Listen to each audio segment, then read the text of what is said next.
everyone, what's up? It is story time, and please forgive me if this isn't the best story time you've ever heard because I'm still new to these. I don't do a lot of these, so I'm still trying to get used to it. But this is the first time that I was cheated on in my first serious relationship, and I didn't find out until 4 months afterwards. All right, so to give you some context, I was in high school at the time. I really only dated one other person, but it wasn't a serious relationship. It was like one of those junior high type of things. I had kissed one or maybe two other girls, so I really didn't know anything about the whole dating thing at all. I met this girl who I thought was super pretty. I thought she was extremely nice. She was friends with a lot of my friends, and I really started to like her, and she gave me that first girlfriend kind of a feel. You know, that feel when you're just like obsessed, your stomach's tingling and all that stuff. It's all new to you, right? I had no experience with girlfriends, right? So I was that typical way too compensative, bending over backwards for the other person, making sure the other person is extremely happy at all times, doing it whatever it is that they want you to do just so that they are happy. And I think it was also the same kind of a situation for her. I think this was also one of her first serious relationships, so she didn't have a lot of experience either. So everything was going really well for the first 6-7 months. You know, we're going out to dinner every single night, we're hanging out every single day, you know, I'm trying to spoil the hell out of her. Everything is going really well, right? And so eventually I think that I love her, so I tell her, hey, I love you. And side note, now I realize that that early bird type of love is really infatuation. When someone's paying attention to you and you're having a really new exciting thing, it's infatuation, but it wasn't full vetted out and thought about and understood love. But at the time, I was convinced. I was in love. So fast forward to a few months later, we never really fought a lot. We never really had like big fights or anything like that, but we'd have a little bit of some quarrels, or you know, one of us would get on the other person's nerves a little bit. I'd be acting a little bit too goofy, or, you know, I have a lot of energy, so I always had lots of energy when I was in high school, bouncing around. I was probably hanging out with my friends a little bit too much, so sometimes we would kind of quarrel a little bit, but never like big fights. Now there was this one night where her parents were out of town, so we were planning on this big party. I don't remember if it was maybe her birthday or something like that, but we were planning on this really big party that night. We were both really excited. It was gonna be really fun. But then somehow we got into some sort of a fight, some sort of a little annoyance thing, and I annoyed her somehow. And she basically said, "Hey, I don't want you at that party tonight." Now I know that kind of sounds weird out of context, but in the context, there were some times that I had annoyed her before, and she wanted her me time. So I just assumed, oh, okay, she just wants to be not around me, have her girls around her, be alone, you know, have me out of her hair or whatever. So I didn't think very much of it. So I'm home. I'm doing a bunch of homework. I think I was doing some video producing at the time, so I was doing my videos. I texted her all the way up until the party, so we're just texting back and forth. She was very short, around 9-ish, somewhere around there, 9-10. I called her because I wanted to make sure that she, you know, everything was going okay, the party was going okay, no police were messing anything up, she was okay, I didn't get anyone picking up, I didn't get a call back, anything like that. So I tried calling again, no answer again. Now, I didn't freak out or anything like that because I didn't think she was in danger, just simply because, you know, her friends are there. She's got tons of friends there and stuff, so I wasn't really nervous about danger per se. So I didn't really think anything about it. I just said, screw it. Went to bed, woke up, everything back to normal. No one talked about anything, no one mentioned anything, and then we keep dating for another 3-4 months, and then we broke up for, I have no idea what reason it was that we broke up, but for something completely unrelated. Now here's where things really like caught me by surprise. I did not see this one coming at all, and here's where the juice comes for this drama part of this video. A friend of both of ours came to me and fessed up to me. She said, I have some things I want to tell you about a party that happened a while back at your girlfriend's house. So I was like, okay, cool, let me know.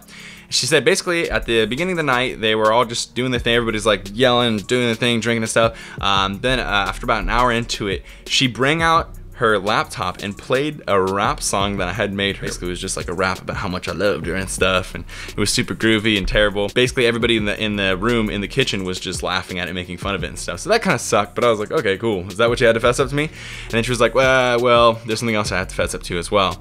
She said that after a few more hours, who knows, like it'd probably be around that time I gave the phone call, but after a few more hours, everybody was more drunk, the party was going and going and going, and she saw my girlfriend at the time and this other guy who I already had a lot of creeping suspicions about. Really didn't like this guy. She and him went into her room, and this friend saw that happen. The door closed and they were in there for about an hour. Then the door opened back up and both of them came out and rejoined the party, and then the party just went on and went on, whatever. So this is information that I'm getting 4 months after this party had happened, after I had broken up with her for about a month or maybe 2 months, something like that. This girl knew this and then didn't say anything and let me continue dating this girl. And then what would have happened if I would have married her? I mean, granted, it's first relationship, but what if I would have married her?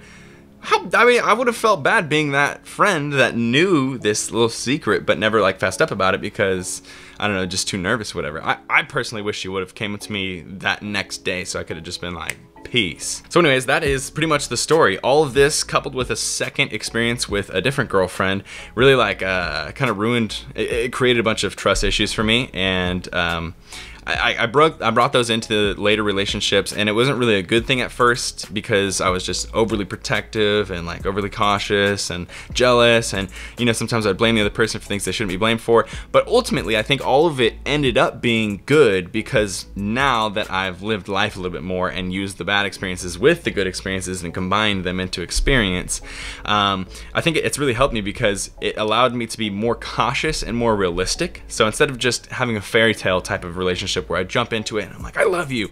Instead, for me, I need to kind of like go through the hoops and kind of test the person and see like, what kind of love does this person have for me? I understand a little bit more how to get into a relationship itself. I know how to explain everything that I'm expecting and that I do not want inside of a relationship.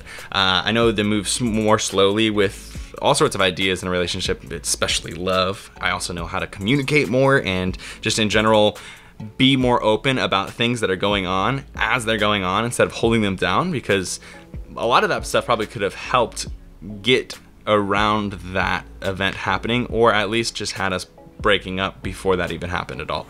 So the whole thing, in my opinion, was good because it taught me a lot of stuff. I personally think that every tragedy, everything that's bad, has something that you can take from it, some sort of a lesson that you can learn from it. So I think that this was all really good. At the time, I was pretty livid. Granted, it had been a little bit since we had broken up, so there was a little bit of tension released, but that fired me up so bad, and for the next 4, 5, 6 months I was using that specific incident as my aggression to start my workouts, and it was really good, to be honest. It was probably some of my best lifts ever because I went in there with fire and rage. But anyways, my friends, there is my story time. I wanted to tell you guys about the first time that I was cheated on. I thought it was a very interesting pivotal point in my life. It was a situation that taught me a lot, did a lot to me, changed a lot for me, changed my ideals around. I don't know, it was just an interesting perspective, and I thought, one, the story's entertaining, but two, there's also a little bit of some like some moral tied into the end of it there, and I think everything happens for a reason. I think it's good, so I'm not worried about it, but I thought this would be fun to share with you guys. I hope you enjoyed it. I've not done a lot of these story times, but I'd love to do more. Absolutely, I'd love to do more. You know, I'd love to do a story time like about my childhood, my parents and things like that, my brothers, etc., etc.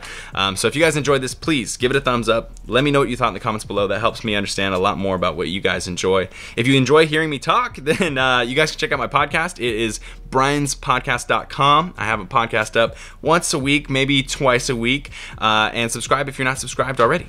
Team Beyond the Week, CT. Lift heavy or die Myron, motherfucker. Team Beyond the Week, CT. Lift heavy